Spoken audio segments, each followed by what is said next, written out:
Welcome to Brooklands TV. Today we're talking to Peter Grimsdale about his book Superveloce, which is, well, it has a subtitle, How Italian Cars Conquered the World. It's really a history of the Italian motor industry up until about 1970. Yes, that's right, yes. Yeah. What I thought I'd start with is a quote.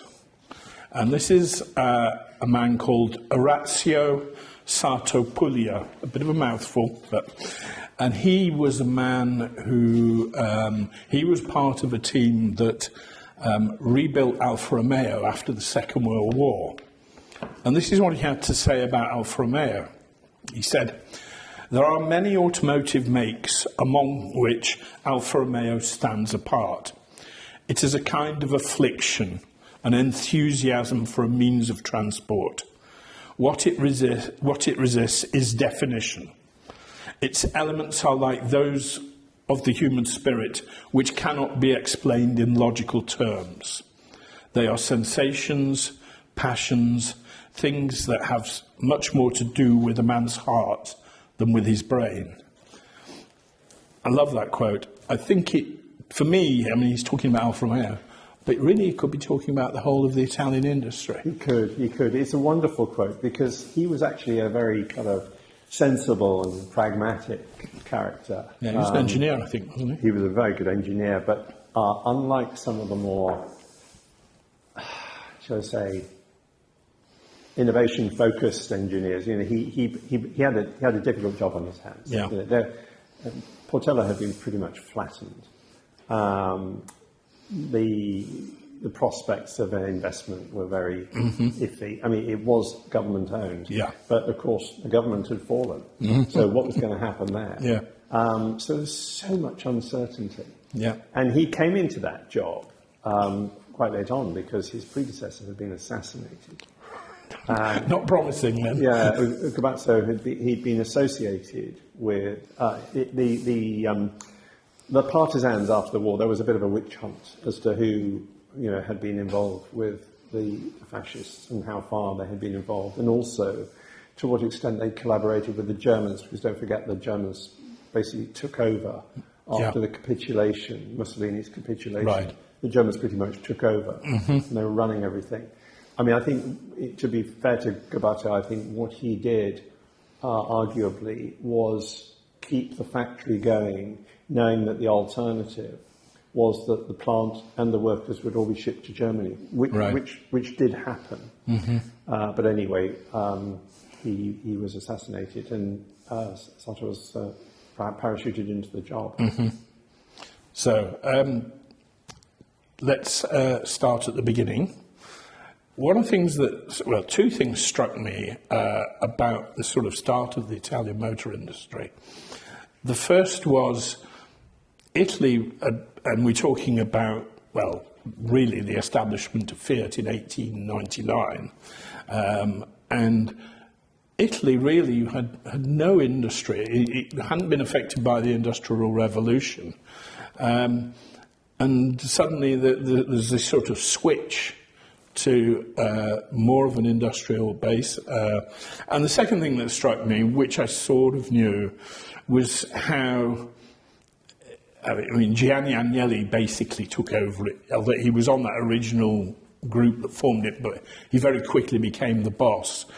And how very quickly he developed Fiat, and, you know, as not only Italy's number one, but very quickly they become a very strong company. They're winning Grand Prix before the end of the first decade of the 20th century. And after the First World War, he's developing the new Lingotto factory. And can you tell us something about, you know, what do you think was behind all that change? It was, you know, it was quite miraculous in a way. It was, and it's quite mysterious in a way, because, yes, you're right. Italy had had no industrial revolution on anything like the scale of Britain or France or Germany. It had limited coal resources, and it had limited iron ore resources. It had only been formed as a country in the 1860s with the Risorgimento, after which there was a terrible 3-decade pretty much long agricultural recession. And the place was in a terrible state. Yeah. No place to build a motor car, apart from anything else. It didn't have the roads. The terrain was such. That it was not a good place to even think about it. And really, how Fiat came about was quite odd and unusual, really. Up until the Risorgimento, Turin had been the capital of Savoy. Yeah. And the Duke of Savoy went off to become the first king. Yeah, the first king of Italy, wasn't it? Turin had been kind of left without a purpose once unification had happened. And I think there was a sense amongst the sort of the great and good, the sort of aristocratic kind of class in and around Turin, felt that maybe actually having a factory and building cars would be a good thing. We could employ some people, who are perhaps a bit bereft after because lots of jobs disappeared and so on and so forth.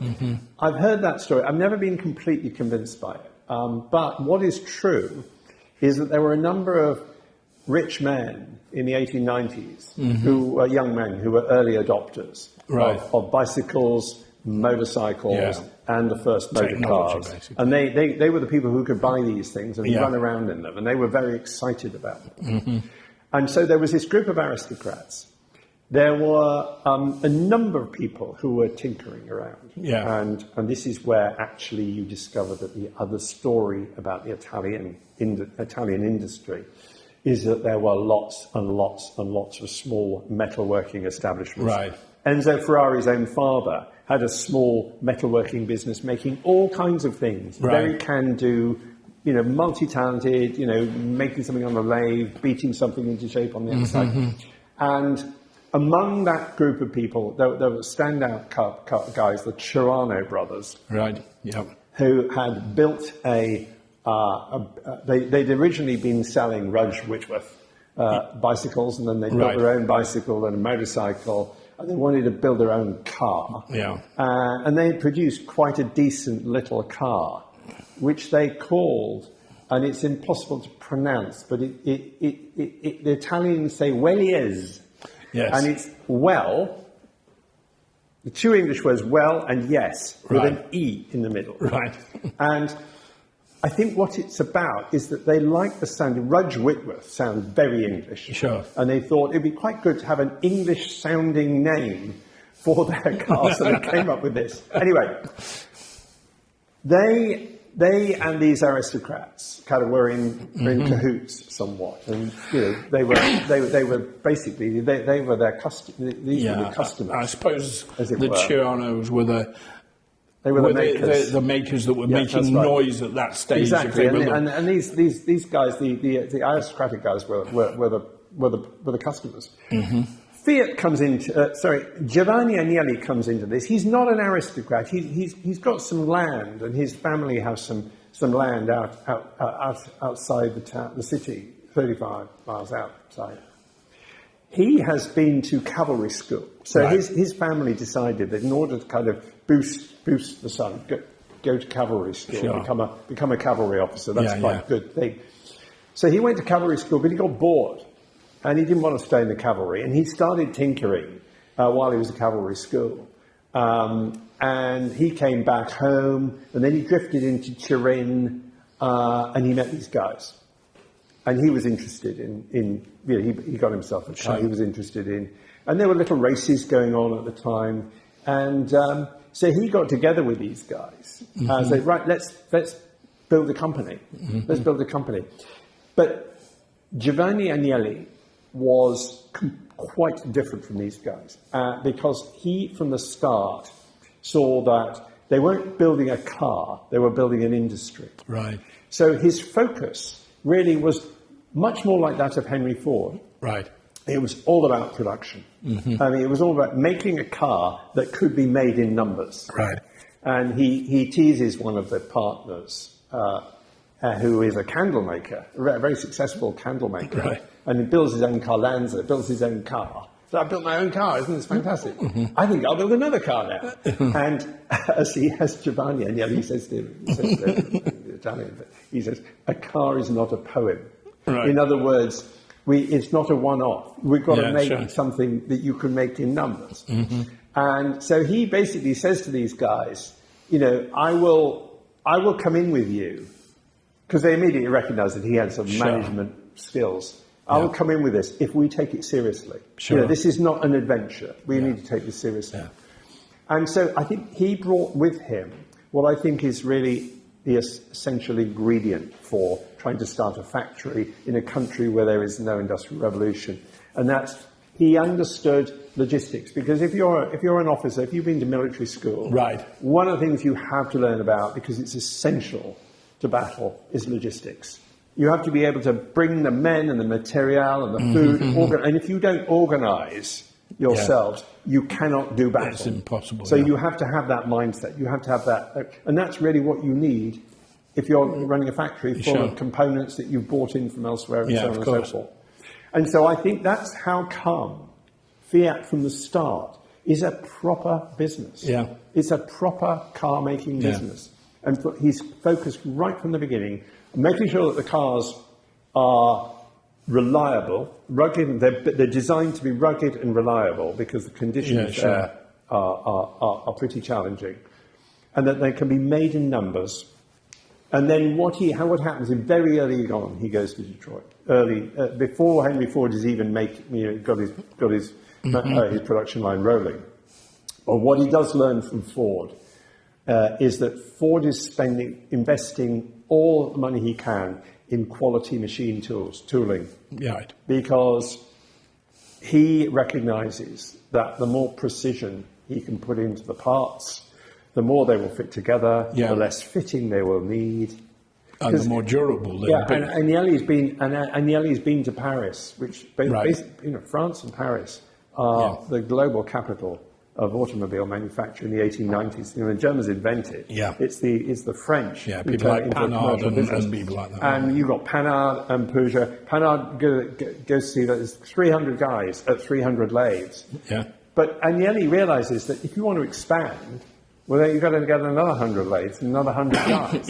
Because that's the only way. If you're craft-based, that's the only way you're going to expand. But if you have really good tooling, producing really good parts that don't need a lot of finishing and fitting, then you can, and they snap together like Lego, because you have to use them inappropriately.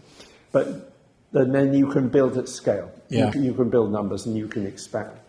So I think that's a lesson he learns really early on, which none of the others really do.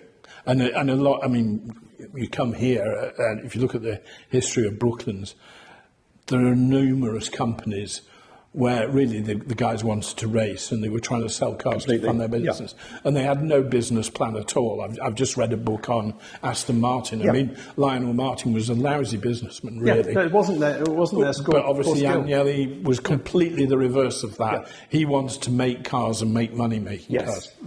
And, you know, I think obviously Fiat very quickly became the leader, market leader. But he took it steps further on. You know, you get, after the First World War, you get the Lingotto factory being built, which is fabulous. It's still there. I mean, I know it's not used by Fiat now. It's got a shopping mall and it's got a hotel. I've stayed in the hotel inside it. I've been on the roof, but I've walked one of the ramps. The ramps are incredible. But I mean, that was fantastic. Thought. Phenomenally ambitious, incredibly far-sighted. You know, and by doing that, he brings he moves down the market, if you like. And suddenly they're building cars for the middle classes rather than the top. Because obviously, when at the start they were building for the top. From very early on, from before the war, he's looking at trying to build smaller and smaller car that he can make cheaper and cheaper. And making bigger and bigger numbers. And before the Second World War, you've got the infamous Topolino. Absolutely. You know? Absolutely. Okay, that's you know, I mean, Fiat we could talk about forever. I worked for Fiat at one stage in my career, so they're a company I know well. Okay, one of the things that we've talked about Fiat and industry and that, one of the features, and we've got it right on the front, of Italian cars is motorsport. How important has motorsport been to Italian cars? It was critical because I think Agnelli recognised from very early on that it was potentially the best way of marketing his car. Because if you think about the state of communications at the turn of the century, well, it's newspapers basically. That's all you have. And in Italy, even less so, I guess. And you've got to make news. Now, the thing is that right from the start, and this is also unusual, right from the start, the Italians are focused on export, right from the beginning, which is never, complete opposite to the Brits. Right. Because smaller, far fewer people able to afford to buy cars. Road conditions, forget it. It basically, in order to make a viable business, so Fiat from absolute get-go is focused on export. How do you make a name? Well, motor racing gets you column inches. Yeah, and there were international recognition. You've also got to win. Yeah. And I think this is where this other quality that the Italians seem to have is this fantastic sort of audacity. It's just like, well, we will try and make, we will focus on trying to make cars that will win races. Right. So already Fiat, by 1907, Fiat wins the 3 big Grand Prix and also goes over to America. Yeah. And races in America. Yeah. So very focused on that, but they win. And because the thing is, it's all very well to build racing cars, but if you come 5th or 4th, you would get noticed. But and of course, if you don't finish, well, that's it. Forget it. So it's very, very courageous thing to do. But the one of the reasons why it wasn't because out of enthusiasm. I don't think Agnelli was a sports fanatic at all. Right. And in fact, it's quite striking that when Alfa Romeo beat Fiat in the 20s, Agnelli goes, right, that's it. We're done. We're not doing any more. And they left the Grand Prix stage. Yeah, very quickly. And really, Fiat didn't really get involved in motorsport very much at all from then on. No. I mean, people raced Fiats in. I mean, every different kind of car, every Italian car was raced in Mille Miglia. But they didn't. They were not discouraging, but they didn't have a work. They didn't spend money on the top team. Yeah. It was almost like they handed the baton on to Alfa Romeo. But once they realised as a marketing, the job was done. A bit like with William Lyons, after a few Le Mans wins, right, that's it, because basically it's a marketing. Yeah, we've established our name. That was the whole point. Yeah. Picking up on Alfa Romeo, one of the great Italian marques. Let's talk about how that came about, and that's a company that has struggled over the years, and particularly, and even in recent years, they still can't get it right. But I mean, it's such a reputation. It's, and I mean, personally, I feel that if someone could get that right, we've got the big 3 German brands. Alfa Romeo could, if developed correctly, would be. A challenge to that, but it bit part plays these days. But it's, let's take a step back and talk about how it came about, how it established its reputation. It also depends on how you judge success in a way. Yeah. Because, I mean, let's face it, there are a number of, car companies that have made fabulous cars, but have not made fabulous money. Yeah. And sometimes one. They're not unconnected. We sort of mentioned that earlier. Alfa Romeo has a really interesting conception because it starts with Darracq. Yeah. Big, very successful at the turn of the century. Darracq, very successful French company. One of these French companies that were dominating the world. And it's world domination. So he's going to build a factory in Italy where they can assemble his Darracq cars and sell them in Italy. So he builds Portello. He builds this factory, which is outside Milan at the time. Builds this factory, very new factory, and starts making Darracq cars. They're no good. They're no good for the Italian conditions. You've got to remember, French roads were the best in Europe. Right. And all around Paris, fantastic roads. Not so in Italy. And basically the Darracq voiturettes were just too delicate. Sure. And they never sold. And quite quickly, Darracq said, right, that's it, I'm out of this. Yeah. And kind of left it with the banks. So the banks go, well, we might as well carry on building cars somehow. So they form Alfa, and they hire an engineer, Morosi, who's done all kinds of things as well as cars. And he designs them a good, durable car, which they sell moderately successfully up to the war. Mm-hmm. But by the time the war comes, it hasn't really washed its face as a business, and it's in kind of trouble. And with the war, everything changes, but also there's lots of possibility. And they sell the business to Nicola Romeo. Yeah. Nicola Romeo is a really interesting guy because, again, he's really not your obvious car guy, and he is certainly not your obvious Italian industrialist. He comes from the south. He comes from a very poor background. His father was a struggling teacher, educated but struggling. Yeah. And Nicola Romeo himself basically paid for his own education by tutoring other kids. He was gifted. He was basically gifted. Sure. I think he was probably an incredible mathematician.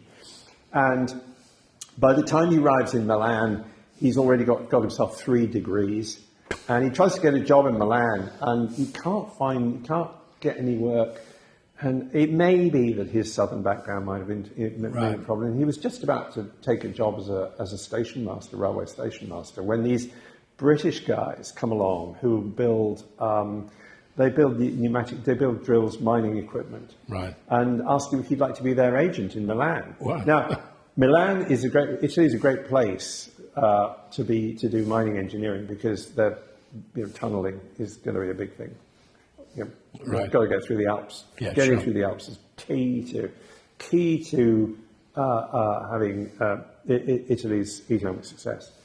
And anyway, so he's very, very successful. And so successful, he sets up his own business, buying and marketing and making tools. So by the teens, he's an industrialist with lots of factories, and he's coining it because of the war. There's so many different kinds of contracts going. Right. So his Romeo's business massively expands. Right. He scoops up Portello.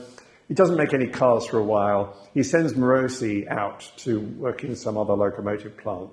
And then the war ends. Yeah. And suddenly all those contracts are gone.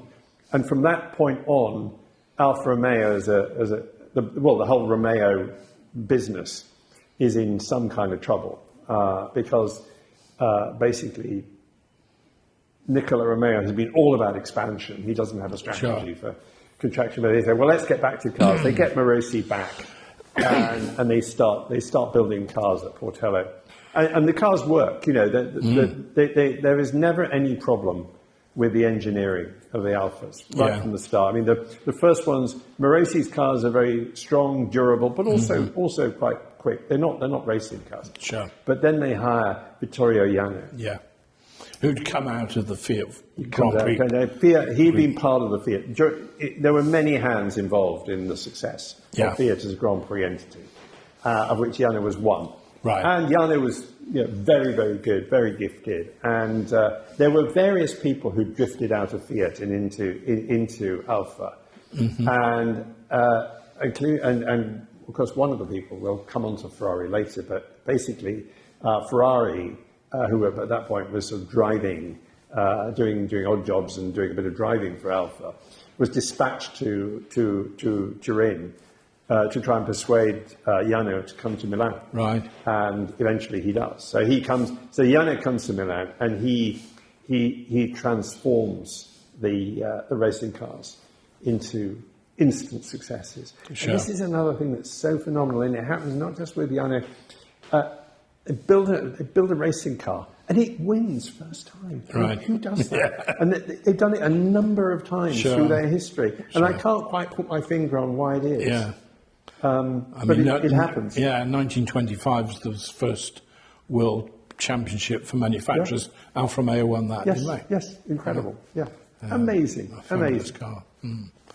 Okay, and we could talk about Alfa Racing again in the 30s, and New Volare and people like that. But let's look at somebody else. Let's look at Lancia. Again, came out of Fiat, really. Well, and yes, I mean, interestingly, his father had done very well in tinned food. You know, he was in on the beginning of canned food, which is also extremely useful in times of war. Mm-hmm. And he made a lot of money supplying canned food to the Crimean War, possibly both sides, I don't know.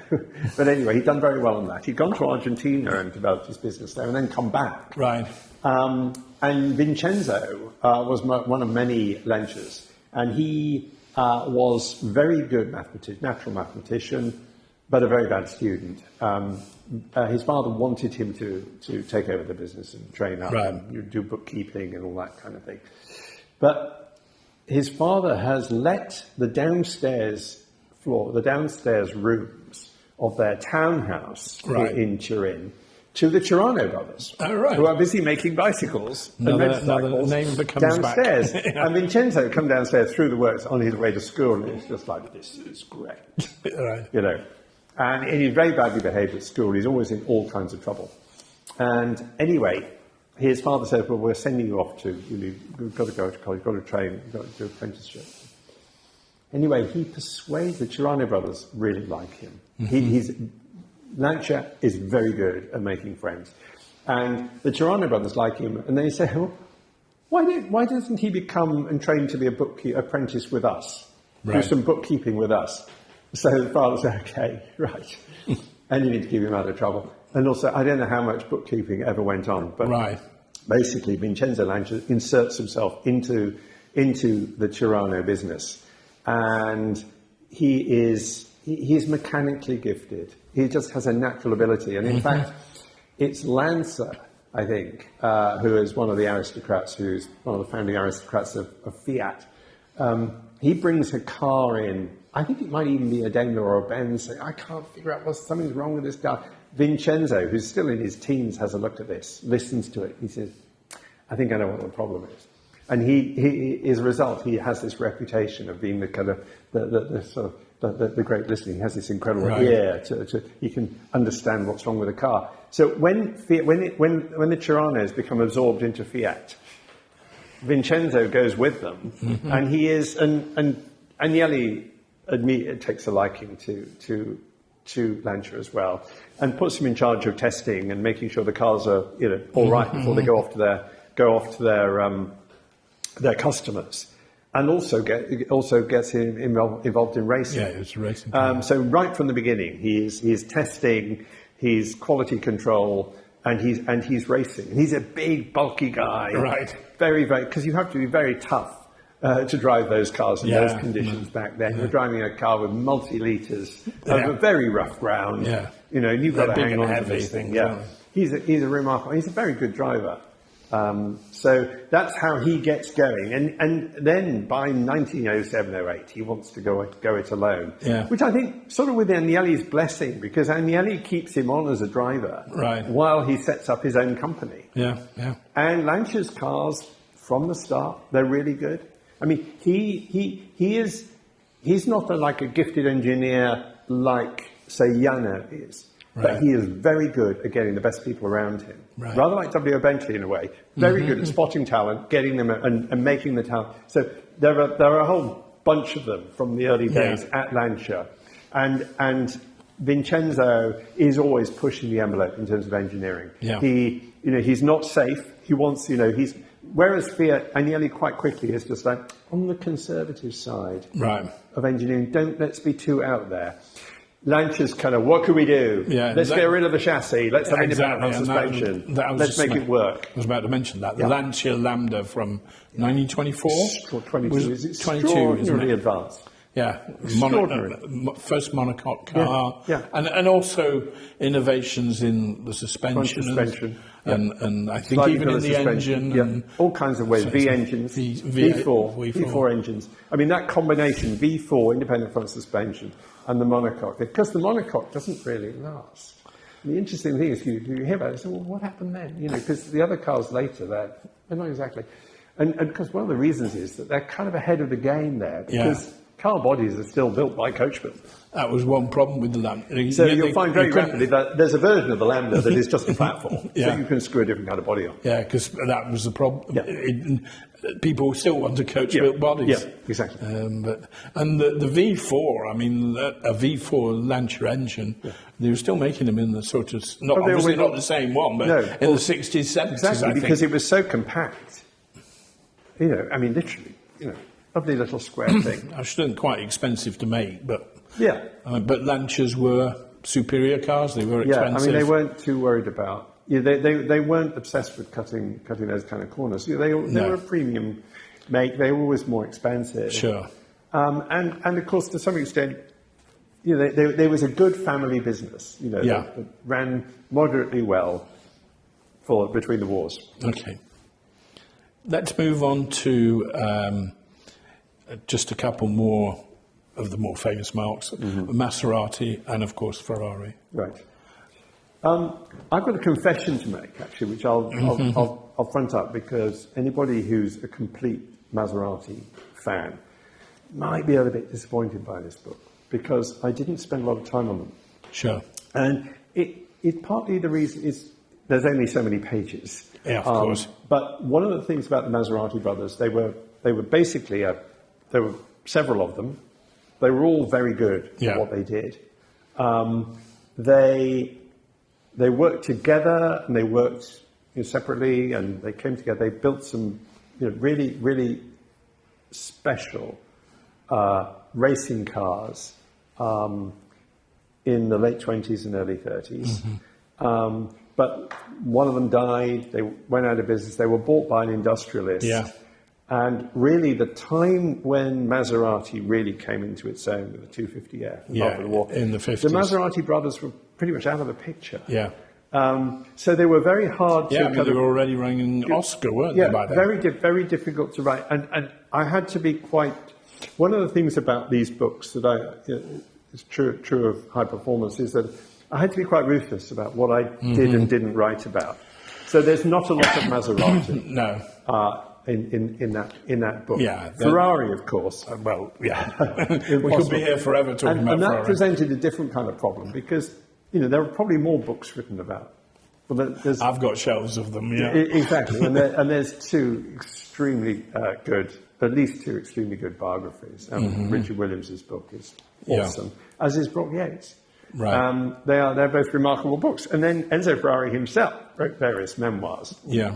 They would have been ghosted, but he had quite a big hand in them. My Terrible Joys. Yes, remarkable. So there's a lot to say about him. So I kind of approached Ferrari with trepidation. Right. But what I found was that because he's so embedded in the Fiat, in the Alfa Romeo story, that he's like a vein running through the Italian story.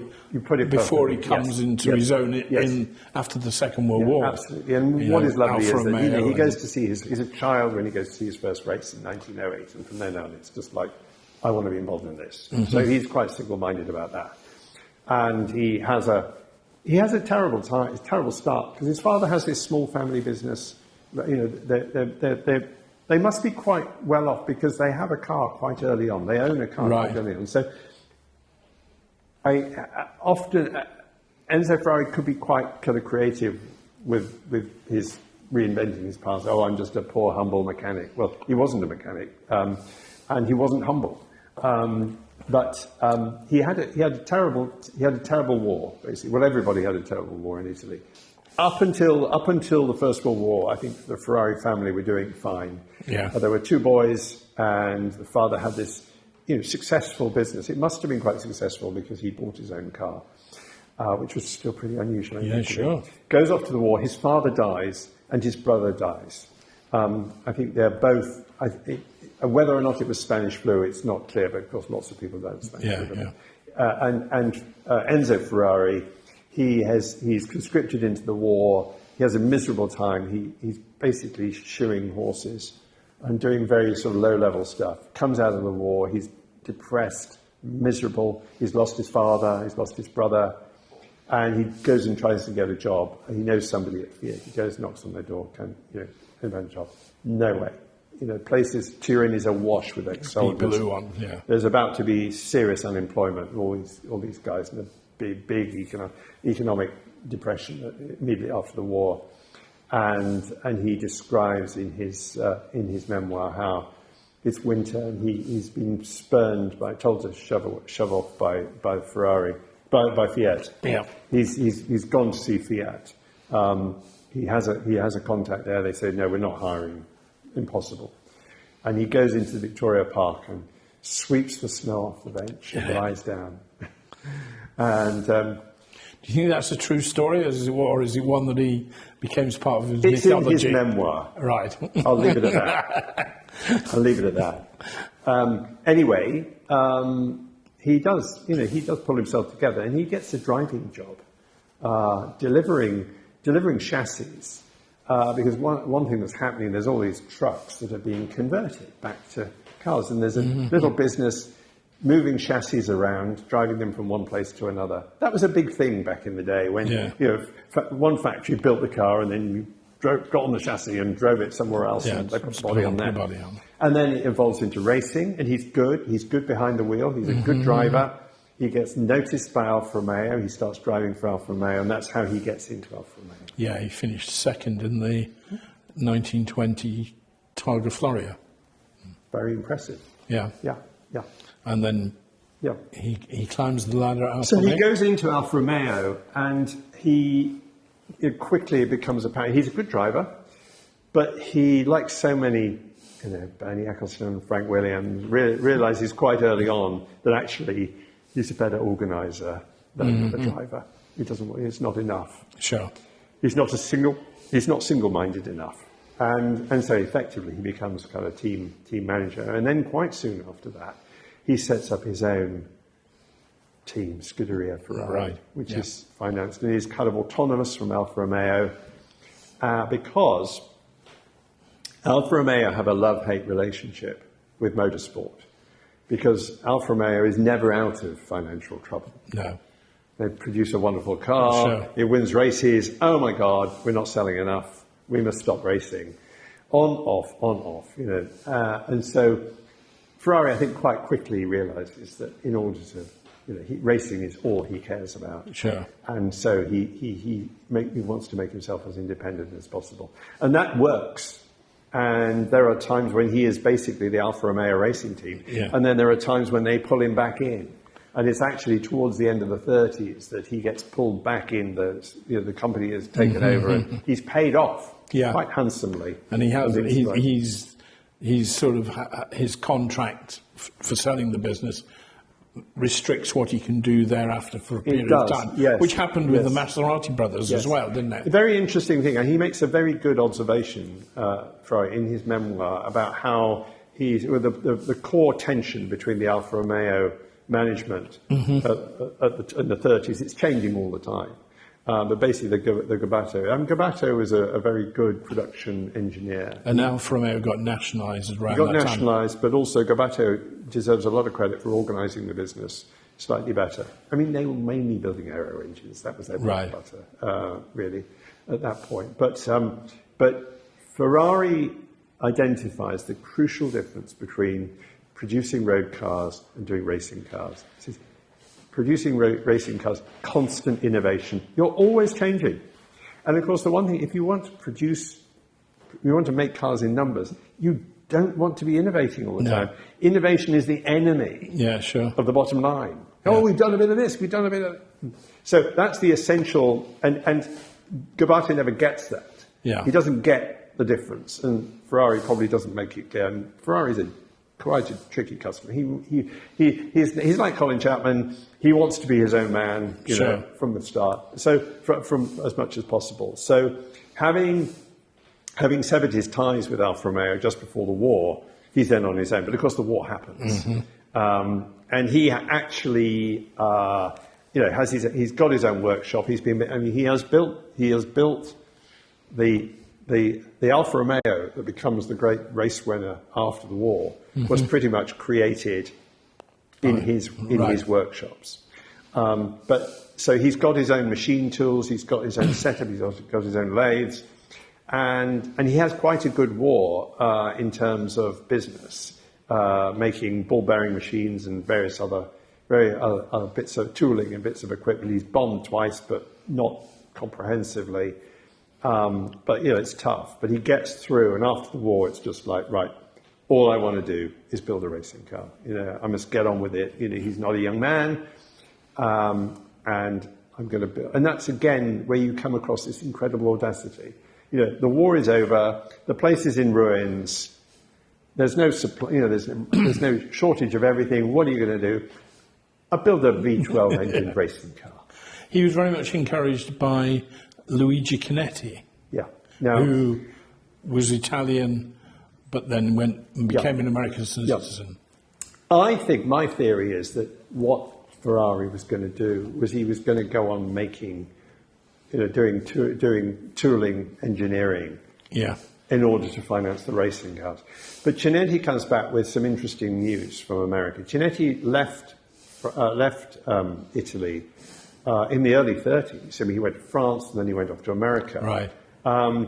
And he has seen what has happened in America, which is the sports car craze has taken off, which has been started by British sports cars. Right. Because it is the case that until the post-war era, the term sports car didn't even exist in America. Right. Sports cars, European sports cars, were enjoyed and raced by a very small group, Briggs Cunningham and a few other very wealthy Eastern heirs, basically children of very industrialists, wealthy guys.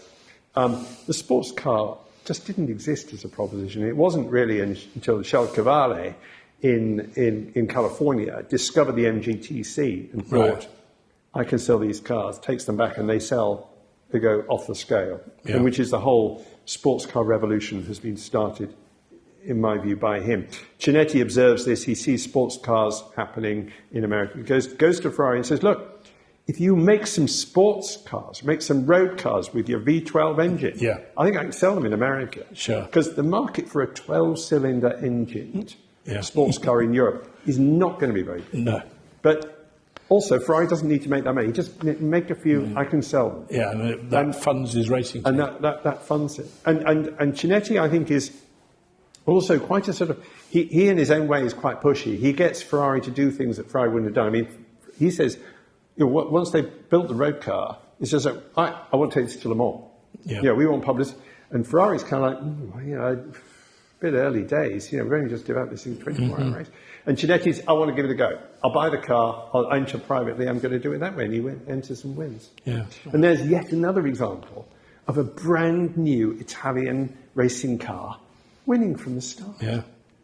And Chinetti has an unusual record with Le Mans because he won both before the war and after the war. One for Alfa Romeo. And before the war, he was an Italian citizen, and when he won in 49, he was an American citizen. Yes. It's rather unusual. He's statistics. a fascinating I know guy. it's a little, he's a little aside. It's but, great, but it's great, and it's important because these are the things, this is how things happen.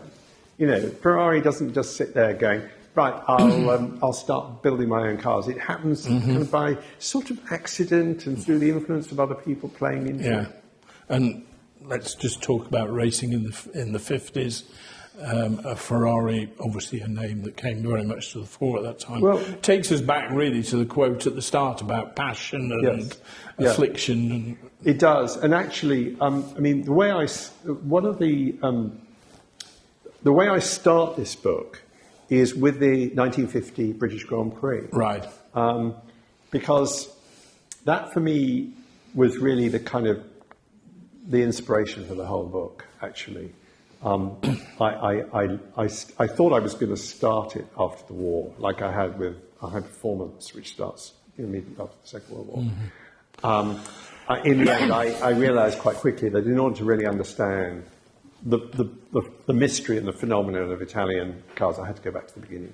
So this is why I went back. But the 1950 British Grand Prix is such a sort of telling moment, I think, in the story, because Britain's just won the war. Silverstone is just open for business as a former bomber base, open for business as a racetrack. This is the first year of Formula One, so this is the very first Formula One Grand Prix, and the royal family are there. Yeah. George VI, the then Queen Elizabeth, who we later knew as Queen Mother, Princess Margaret's there, Mountbatten's there. They're all there, and it's the only time a British monarch has ever been to a car race. And the new BRM is on show. It's not actually going to race, but it's going to there, and everyone's very excited about it. It's B16, marvellous. But anyway, it's not racing, but there's a couple of ERAs in the pack. But come the day, and the grid lines up. There's all these red cars at the front, and in no time at all, it's clear they just control the race. Two of the ERAs are gone by a lap. Sure. And they just kind of clean up, and it's like, hey, didn't we just beat these guys in the war? Like, how is this happen? How did they do it? And it's kind of all the way through. It's like, how can they do this? These cars have been phenomenal, and these cars that win the British Grand Prix, these Alfa Romeos, they were designed before the war, and half of them have been hidden in bits in various places around Milan, so nobody would take them back to Germany. It's an extraordinary kind of moment, and I must say, to the credit of the Italians, they don't kind of crow about it, and in fact, they're just overjoyed to be doing what they're doing. As far as the prevailing attitude of them is just like, we should never have gone into this war. Let's get on with peace. But they are incredibly well set up for competition after the war. It helps that the Germans are, for the time being, out of it, because they were the great adversaries. And the French haven't come back because really Delage, Delahaye, Tavolago, they're all in various kinds of financial difficulty. The French luxury manufacturers were penalised by tax. They were, and that didn't help. So they disappear from the picture. But the Brits are just left there going, what do we do? And obviously the BRM never works. It's over-engineered. And the irony is that maybe that provides the spark for the Brits who go on to dominate Formula One. Let's change tack a little bit. We've talked about the various manufacturers. We've talked about racing. There's one other factor in my mind in the history of the Italian car industry, which I think is sort of unique, really, and that's the carrozzeria, the coach builders. Every country had its coach builders until the time people stopped making chassis. Rolls-Royce didn't make their own complete car till after the Second World War. But very quickly, you can talk about the Italians, Alfa Romeo 1900, the Fiat, I think it was in 1100. They're suddenly in the early 50s, they're all making monocoques, which means coach-built cars coach builders fall by the wayside. But not in Italy. And it's an industry that changes, it morphs into something slightly different. They morph into designers and builders of low-volume specialist cars.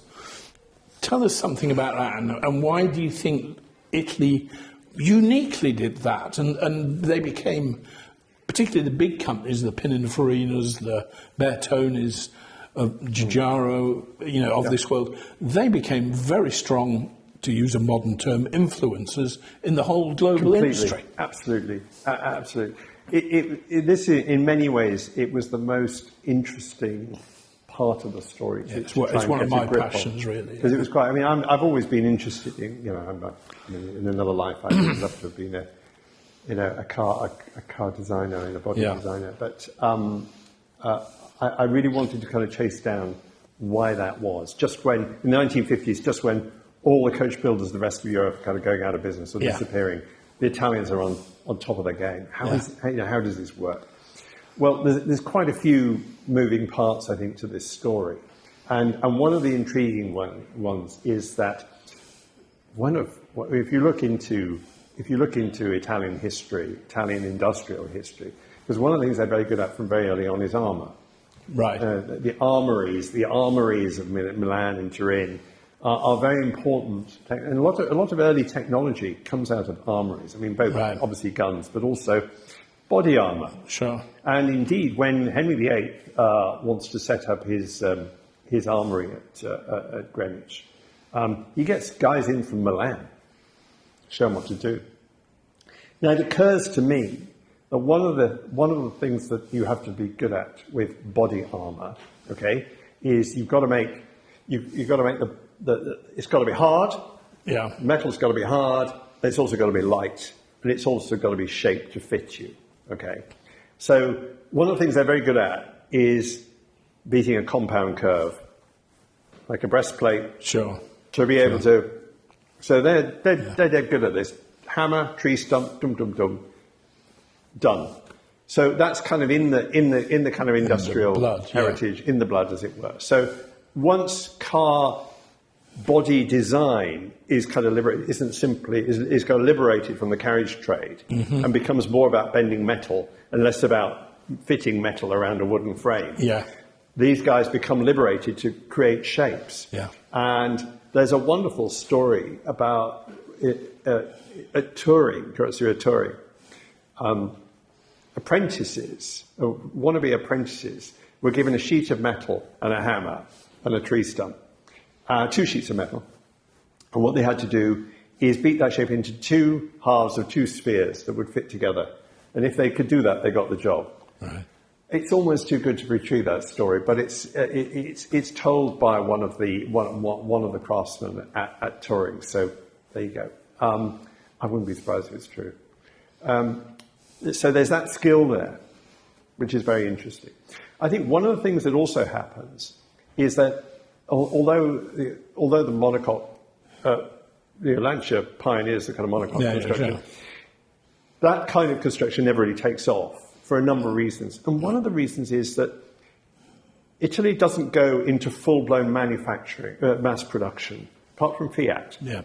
None of the other companies, Lancia and Alfa Romeo, never do. Very They're specialist basically cars. craft-based. They never escape the craft-based. And the truth about a lot of European manufacturers, and it's true of Daimler-Benz even, is that they don't really step fully out of the craft business until after the Second World War. Right. But obviously the Americans do big time, and they very quickly get into pressing. So there is always a market. There is a space for coach builders. And I think one of the things that's very striking, again, it's in this Italian quote, very can-do thing. So, for example, when the Fiat Baila comes about, there's trouble with that pronunciation, it's very basic, it's like a 4-day, it's very straightforward, it's basic a small car. But also, obviously available with a very boxy body, a standard body, very cheap to buy, marvellous, but you don't have to have the body with it. So, coach builders, everybody wants something a little bit different. Can we have a little bit different? Yeah, I'll sort you out a body, no problem. Yeah. And there is this can-do, we can sort you out a body, no problem. And so you have quite humble cars with coach-built bodies on. Yeah, all through the 30s. Lots of Fiats. Yeah. And all those kind of quite boring Fiats are turned into kind of interesting-looking Touras and DD sports cars with interesting bodies, light bodies. And here's the other thing that happens, is that from very early on, Zagato and also Turing are experimenting with getting away from wood.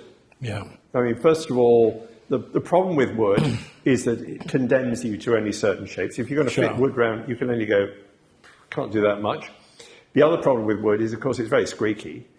And the whole demise of the wooden frame coach-built bodies is postponed by Wayman who develops the Wayman body, which gets rid of the squeak by it's separating little rubbers between it. It allows it to stretch, what he does is he basically puts, instead of joining or nailing or gluing the frame together, he puts little brackets so that the two pieces of wood don't actually touch, so they don't squeak together. So, and also pads, he covers them in fabric. He also put a padding, leather top on them. But also the padding enables them to be, because basically an early saloon car, an early closed car at any speed is the most horrific. I mean, the sound is terrible. So sound deadening has got to be good. But once Americans start, as soon as big presses come in, that's it. Wayman's over, and obviously there's press steel in Cowley happening, and there are companies that specialise in that, but never really happens there's never anything like that. There's some pressing of bodies at Fiat, but outside of that there isn't. So all the coach builders carry on. And what they're also good at doing is making bodies in series. So they'll make you 25 bodies or 50 bodies. Okay? And so companies like Pininfarina and Bertoni, they grow into their manufacturing operations, as well as designers. They're actually manufacturing. So come the end of the war, you've got Italian industry in the state it's in. Lancia and Alfa Romeo aren't in any position to necessarily build bodies, although they do start to eventually. But you get situations where Sata and co were so busy trying to get the Giulietta to be absolutely right and ready for mass production that they ran into a problem where they'd organised a kind of lottery with the prize had to be a car, and the cars weren't going to be ready, and they could see this happening. But the platform's all fine. It's the body sorting out the saloon sedan body. So they say to Bertoni, could you do a coupe for us? This is just like, it's amazing how you go down the road and, hey, can you do some? Yeah, no problem. Here it is. And it's gorgeous. It's a beautiful little car. It's a Giulietta Sprint. Yes, and it's beautiful. So, I'm being quite casual about this. But genuinely, I think there's this can-do spirit. And also the other thing that happened is that Italians cannot help but make something look good. It's kind of it's sort of in the blood, because the whole consumer product revolution happens after the war, and suddenly everything is designed. Every kitchen utensil looks like it's been designed and stuff. Well, this has been going on for some time, but it's just like, this and the other thing that you can never get away from is the fact that everything is cheaper in Italy. So why Italian cars do so well after the Second World War has got a lot to do with selling very well within the European market. So, a lot of the success, when we kind of look in dismay from Britain at how come by the end of the 60s, all the European cars seem to be sort of working better and more successful. Well, it's because they've been selling within the European market, where, of course, Italian cars are that bit cheaper. So that all helps. But just sticking with the carrozzeria just a little bit longer, we've talked about how they can make small numbers and everything, but they are very influential in terms of design. Giugiaro, who, for my mind, of the second half of the 20th century, was the number one car designer in the world. He works for Bertoni, then he moves to Ghia. But when he sets up his own company, or a joint venture, they don't build cars in any volume at all. They're purely design specialists and are very successful. So the carrozzeria do two things. They will design you a car which you can then go and build, or they will build you the body. So that's where. So really, by the end of the 50s into the 60s, the demand for a bespoke body is going to become more limited because of production. But the design flair goes on.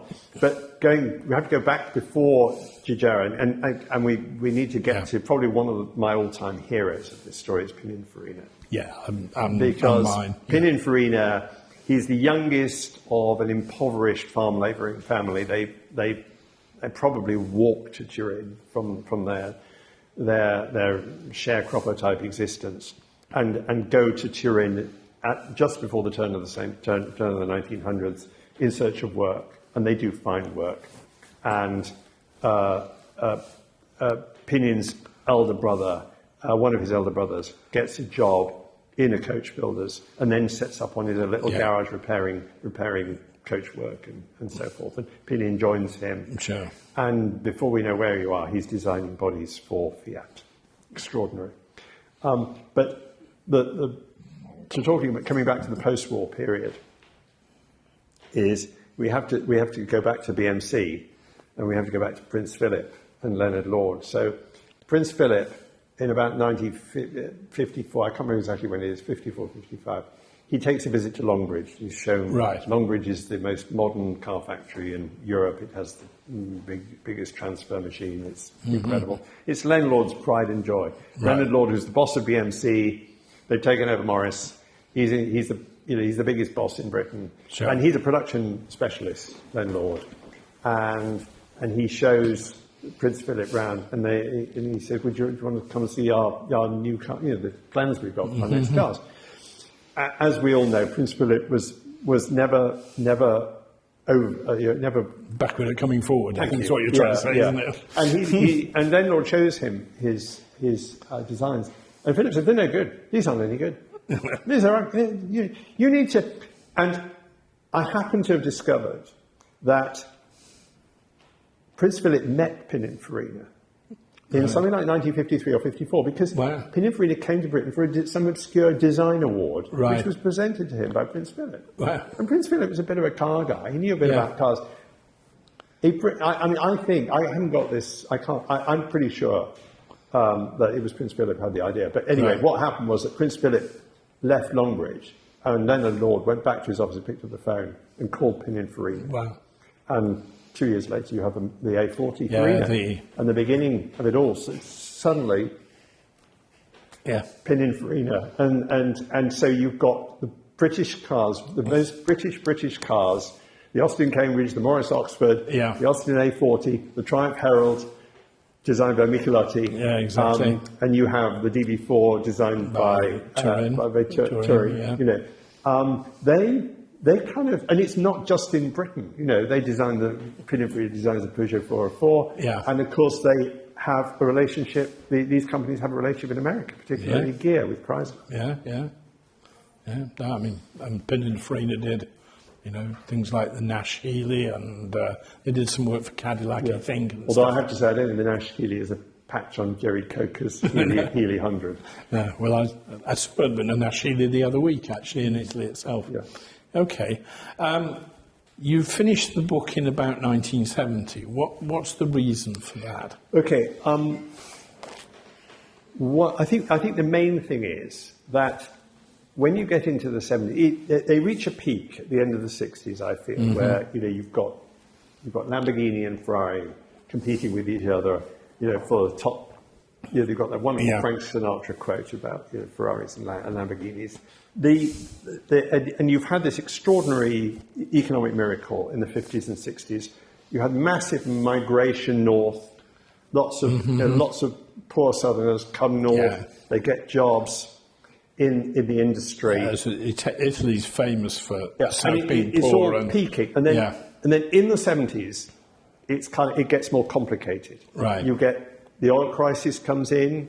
You get industrial strife because basically there's no more hiring and people want better pay, and also housing conditions in and around Turin and Milan are not good. There's a lot of unrest, agitation. You get the Red Brigades. You get Fiat directors being kidnapped. Okay, it gets very ugly. And for me, it's an important story. It's a very interesting story. It's a different kind of book. It's a different kind of book. It's like, Superveloce is, how did they do it? you know, and that would be what happened then. So what I decided to do was, I mean, already I'd expanded it back to 1900. So I thought, I'll come out at a high point, which is what I did with High Performance in my first book, which is the British story. I come out at the end of the 60s with the Range Rover and the XJ6, which I think is like the high watermark. Yeah. So I basically end it there, but then I do a long epilogue, which brings us right up to what happened at the front. There's also there's also a very good end point in the 60s, which is when Fiat, when Gianni Agnelli, Giovanni's grandson, does the deal with Enzo Ferrari. Does the deal with Enzo Ferrari. So Enzo is safe to carry on racing, but the road car business will be looked after essentially by Fiat from there on. So he's financially safe. I mean, it's interesting. Fiat almost acts like a benevolent father to Ferrari. Yes, and indeed the whole industry. And the whole industry. How you see that? Oh, you mean we talked about Lancia at the start, you know, and it's fascinating the way how that happens, which I don't think happens anywhere else. No. You know, I've just been reading a book on Aston Martin, and you think of when Ford bought Aston Martin, but as soon as they get in trouble, they jettison it and sell it off, you know. Well, they did. You know, for Fiat didn't with Ferrari. The only thing is about that Ford business is that, you know, Ford suddenly went on Henry Ford too went on a buying spree. And he bought Jaguar and he bought Aston Martin. And then subsequent people came along and said, you know, we've got our own trouble in Detroit. We've got to offload all this, get rid of the Premier Group car. By which time they'd done an awful lot of good things. Oh, a lot. For Jaguar and for Aston Martin. Yeah.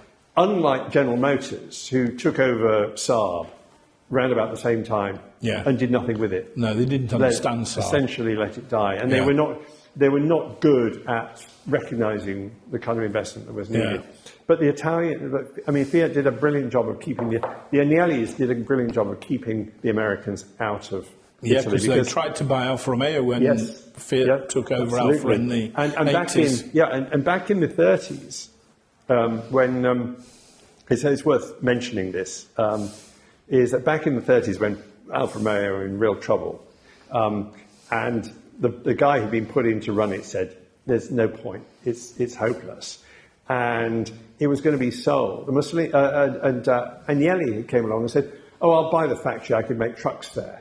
And it's Mussolini who says, no, we're going to nationalise it. You're going to carry on building sports cars and racing cars. Yeah. You've done the 3 books. Anything else in the pipeline? Well, I've done a shorter book about a one car book, which is it's going to be about the Mercedes 300, the Adenauer Mercedes. So this was the first post-war, the first new Mercedes after the war. Right. It was a 3-litre 300.